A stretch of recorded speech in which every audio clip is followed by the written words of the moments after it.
So I think, you see, here, you see, it is very important to know, you see, two levels of spirituality. One spirituality with faith. Religious faith. Religious faith.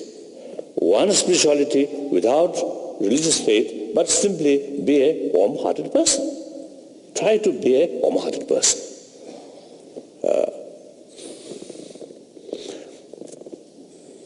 So that's, then also now with this, you see, the idea of non-violence, very much, once we, you see, cultivated the compassionate,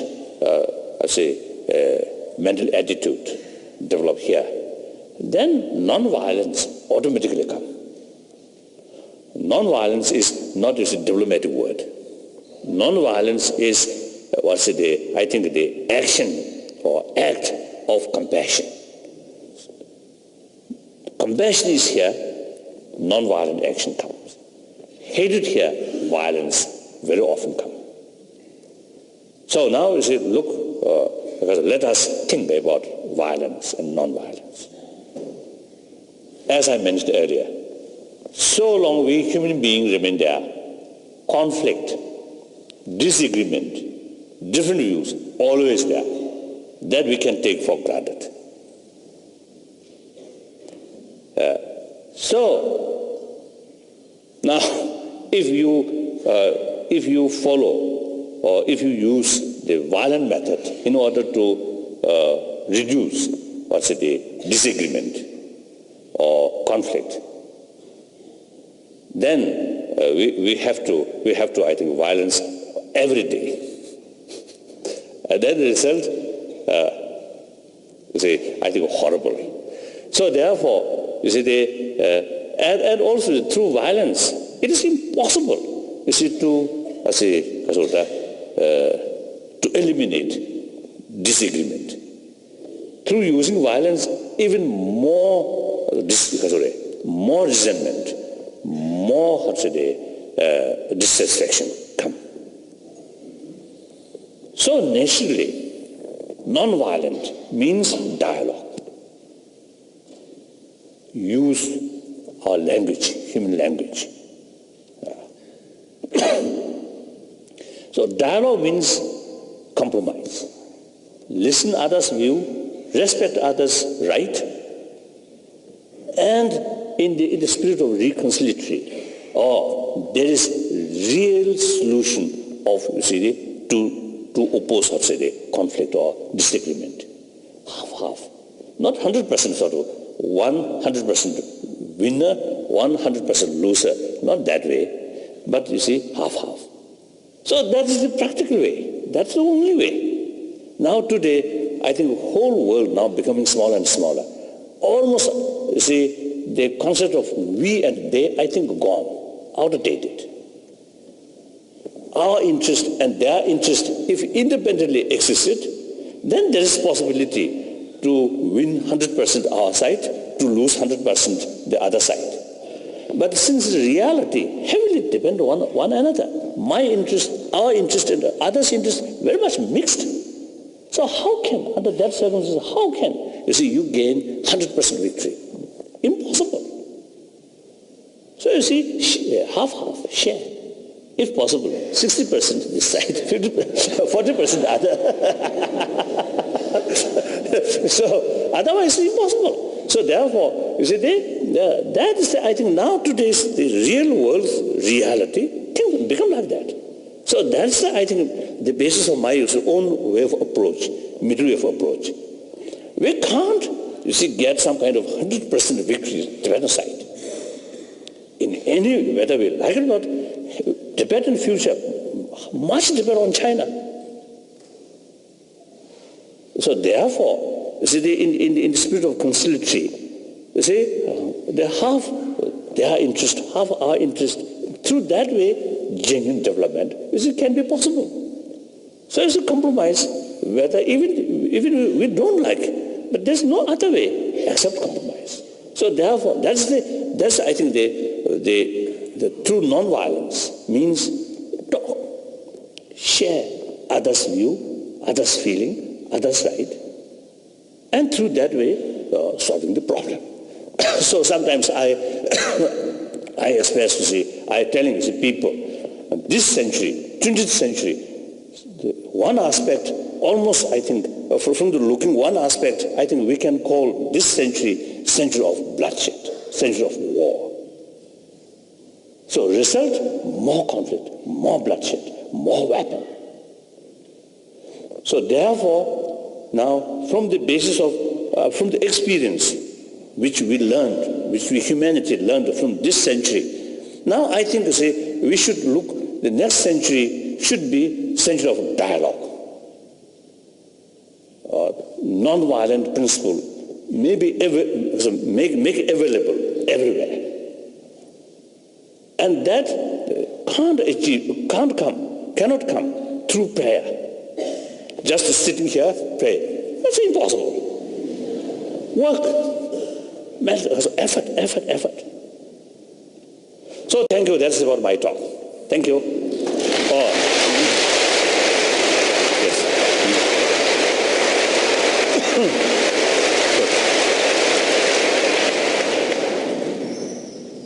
The first question, is meditation essential to become a Buddhist? Oh yes.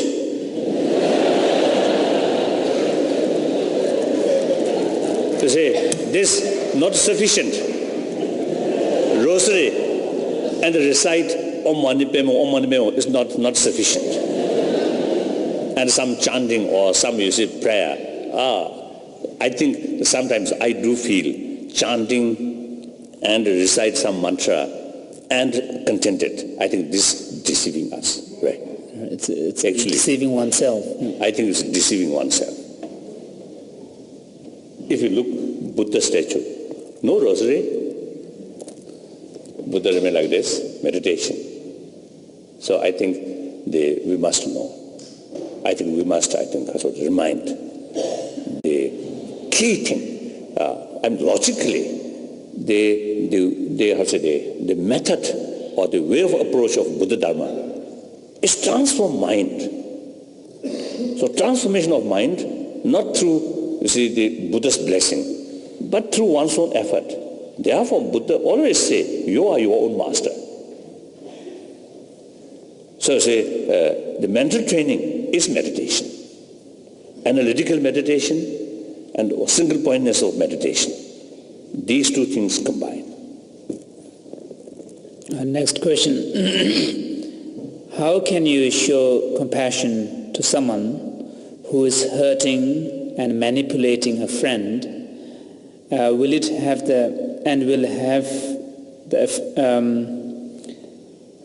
the effect to stop them or encourage them further? Now, non-violent, compassionate, does not mean you bow down. Right? The sense of tolerance and patience, here I think the real sense, you not let out anger. That's, I think, the essence of tolerance. Tolerance does not mean restrain response. Of course, you see, first, you always see restrain, harming other. That's the foundation as a Buddhist practice. But then someone take advantage. You see, that humility, that humbleness, or that Shiva. The Europe sang with Javati. Advantage Shavina, take advantage Shavina. Of course, refraining from harming others is the fundamental Buddhist ethical principle. And say, if someone were to take advantage of that and try to exploit you, then they think if let the others take advantage on you, then their wrongdoing will increase. As a result, that person ultimately have to face negative consequences. So now, out of compassion, out of concern of that person, now take countermeasure. So you see, in reality, same countermeasure, but different motivation. And you see, patience and tolerance should not consider as a signs of weakness, rather than strength. To be average impatience causes tolerance. To be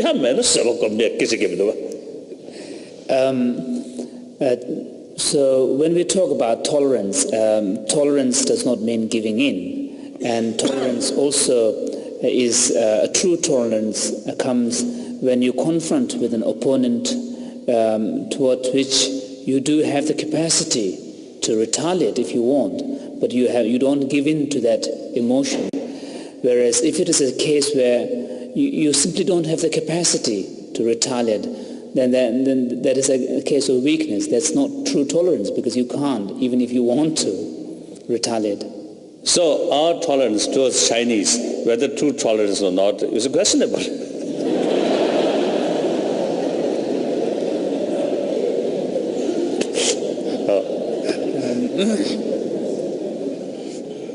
How can genuine love and compassion be long-lasting when in many Buddhist societies, for example, Tibet, Sri Lanka, Vietnam, Cambodia, there was and there is distressing conflict and people with power controlling the population with fear? Obviously, you see, in Buddhist countries, the entire population, surely, you see, not genuine Buddhist. That's obvious. And also, even as a Buddhist, you see, unless there is some constant effort, it's a serious practice, just as killing oneself as a Buddhist, and that, you see, no guarantee that that person be a tolerant or something, compassionate. In fact, I was told, I think the Pol Pot of Cambodia, I think one time, the Cambodian monk, and then also the terrible, you see, the leader of Mongolia, and I forgot his name. I forgot his name. Kasa. Sugibadu Mare. Sugibadu Nibati. He also failed, remember.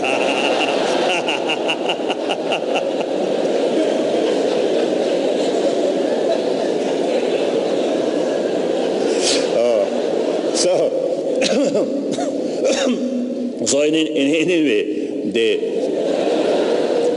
the leader of Mongolia, I think during 30s, 40s, you see that Chöpelsang, yes, Chöpelsang. Now I remember.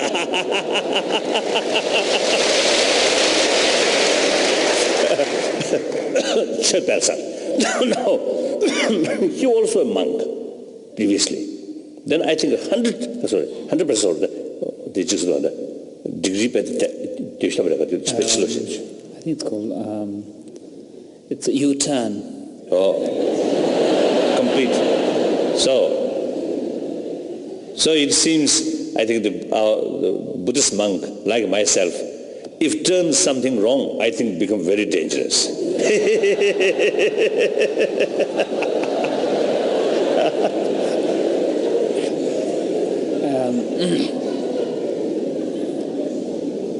When ignorance is transcended and karma purified, why do appearances continue to manifest? Maribapang.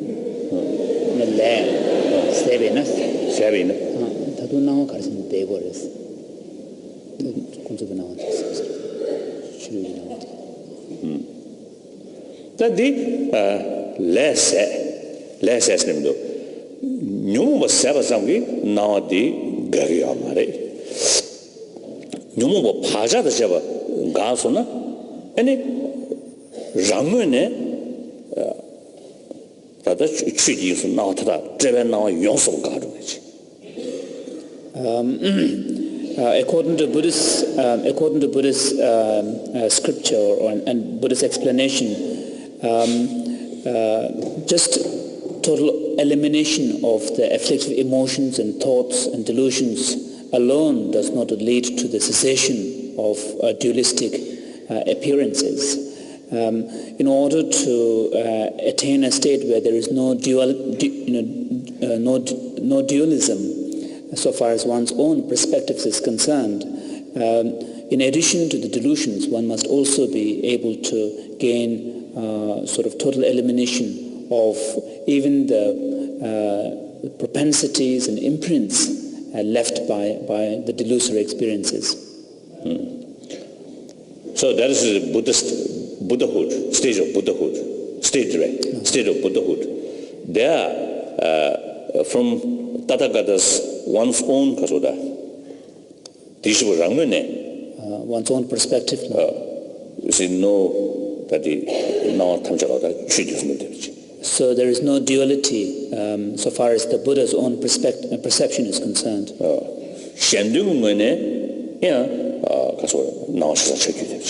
However, when out of compassionate motive, compassionate intention, when Buddha engages in activities aimed at helping others, of course Buddha has to participate in the conventions of the world. Please, can Your Holiness advise and clarify why you do not agree with the practice of the Dhamma protector, Doji Shukden, when it has been practiced and relied upon for over 1,000 years by a pure lineage, including your own spiritual guides, and at your own admittance, you have relied upon the Dhamma protector Doji Shukden yourself in the past in one of your own books. This is, I think, rather complicated. I think the best thing is you should take more research and listen with various points of view. Now you see my position is like this. Yes, it is true. You see, the early part of my life, I also practiced that. You see, due to some other factor, and mainly you see, due to my own junior tutor. Then about 20 years ago, you see, I had some experience. Then finally, you see, through some spiritual investigation, and the indication was very clear. I should stop completely. Then also, you see, I stopped. Meantime, I also informed or reported to my junior tutor all these, you see, events. Then my junior tutor, in spite his, his own, practice, this protector, he fully agreed. Now there must be some reason. So now, as far as Dalai Lama is concerned, now must stop. Now he is endorsed. So still I feel now that's my deep satisfaction. So then, but at that time, I kept quiet. I know, some people may get uncomfortable if that situation I speak out. But then, after I think 3 or 4 years, this is some publications, some conflict between sect due to some publication. Then that situation compelled on me speak out. Then I speak out. That I think about 18 years ago. I think 17, 18 years ago. Then many Tibetans listen.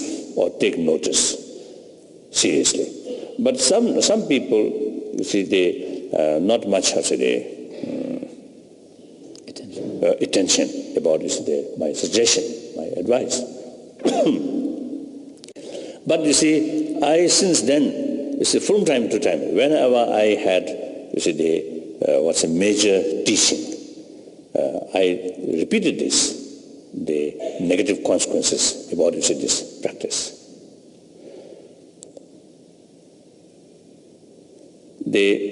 What is negative consequences? Number one, Tibetan Buddhist teaching. Now many Western scholars, Buddhist scholars, now well known. The Tibetan Buddhist tradition is very profound as a tradition. Now that profound as a tradition, now there is danger to degenerate, eventually become a worshipper, spirit worshipper. I think that's a great tragedy. And for that, even if it's a state oracle, you see, they worship state oracle, to state oracle with some kind of, attitude of almost refugee attitude, then, you see, that person no longer can be considered as a Buddhist. So, you see, this is number one. Second, my whole approach is promotion of non-sectarian, and particularly among the Tibetan Buddhist four lineage, Nyingma, that is Nyingma, Kagyu, Kilu, Sakya. I'm promoting the all teaching practice simultaneously. So you see the tradition of the Shungden practitioner in the Sajya tradition and the Kilu tradition. In the Kilu tradition, they consider if you touch, even you keep in your room one Nyingma scripture, or this is a protector, will harm or will punish on you. That's the, they believe. So you see, the practice of Shungden not go well with my attempt of promotion of non-sectarian. This is the second. The third, the Shungden history, not 1,000 years, only 300 years. During 300 years, they accept only last 6 decades, about 60 years. Now this is a practice somehow more propagated. Before that, you see, last 300 years, out of 300 years, about 60 years. Otherwise, they long, more than 40 years. You see, Dorje Shungden practice remain very local. And people consider local deity. And you see, both tradition, Kiluk tradition, Sajya tradition, there are few minority, you see, practice this. So it's a long 300 years. You see, the many great masters of Kiluk tradition, many of them reject this. Now, for example, the teacher of 7th Dalai Lama rejected this deity. And in fact, the containing name, in fact, dismantled the shrines to this protector which were in Ganden Monastery and expelled the practice of that from Ganden Monastery. That story written in the autobiography of Changjia Rilpe Dorje, the one important disciple of 7th Dalai Lama. It's available. Then, because of these factors, and also, you see, the very beginning of of Shungden, during 5th Dalai Lama, there was conflict between Dalai Lama and the other Lama. So the very beginning of the story, some conflict with Dalai Lama. So last, except me, the whole past Dalai Lama, since 5th Dalai Lama, no contact with this protector. In fact, 13th Dalai Lama put great restriction on this practice. And the very person, the very Lama, who promoted this, who propagated this, Phawangar Rinpoche, 13th Dalai Lama asked him should not propagate. And he put this question, the 13th Dalai Lama asked Phawangar Rinpoche not to propagate this, and in fact said that by doing so, Phawangar Rinpoche would be going against the basic precepts of taking refuge in the three jewels. Then Phawangar Rinpoche replied to 13th Dalai Lama, now in future I will no practice. I promise I will no longer. I will stop to practice this. So that also in the biography of Phawangar Rinpoche, which published in Lhasa, the copy is available. So these are the stories. So therefore, you see,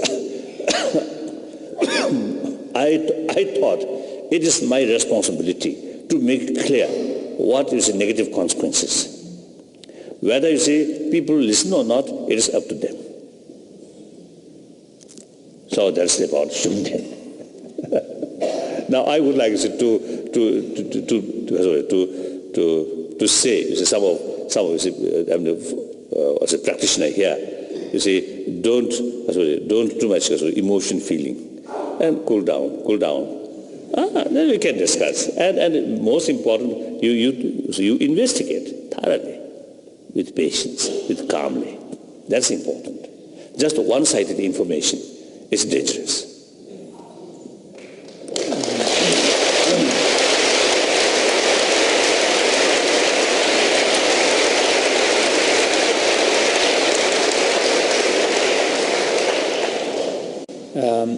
How do women fit into the hierarchical model of the Buddhist tradition, that is the spiritual and political leadership? Could there be a female Dalai Lama? And the second question is how capable are Westerners to truly grasp? Non-violence is, I think the action or act of compassion. Compassion is here, non-violent action comes. Hatred here, violence very often comes. So now let us think about violence and non-violence.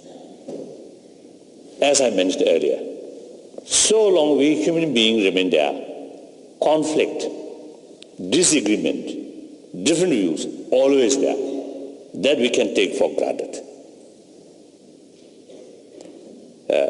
So now, if you follow or if you use the violent method in order to reduce excessive, then there is possibility to win 100% our side, to lose 100% the other side. But since reality heavily depends on one another, my interest, our interest, and others' interest very much mixed. So how can, under that circumstances, how can you gain 100% victory? Impossible. So half, share. If possible, 60% this side, 40% other. So otherwise it's impossible. So therefore, that is, I think, now today's the real world's reality become like that. So that's, I think, the basis of my own way of approach, middle way of approach. We can't, disagreement or conflict. Then we have to, I think, violence every day. And then the result, I think horrible. So therefore, and also through violence, it is impossible, to eliminate disagreement. Through using violence, even more resentment, more dissatisfaction come. So naturally, non-violent means dialogue. Use our language, human language. So dialogue means compromise. Listen others' view, respect others' right, and in the spirit of reconciliatory, there is real solution of to oppose conflict or disagreement. Half. Not 100% sort of 100% winner, 100% loser. Not that way, but half. So that is the practical way. That's the only way. Now today, I think the whole world now becoming smaller and smaller. Almost, the concept of we and they, I think, gone, outdated. Our interest and their interest, if independently. So I think, here, it is very important to know, two levels of spirituality. One spirituality with faith. Religious faith. One spirituality without religious faith, but simply be a warm-hearted person. Try to be a warm-hearted person.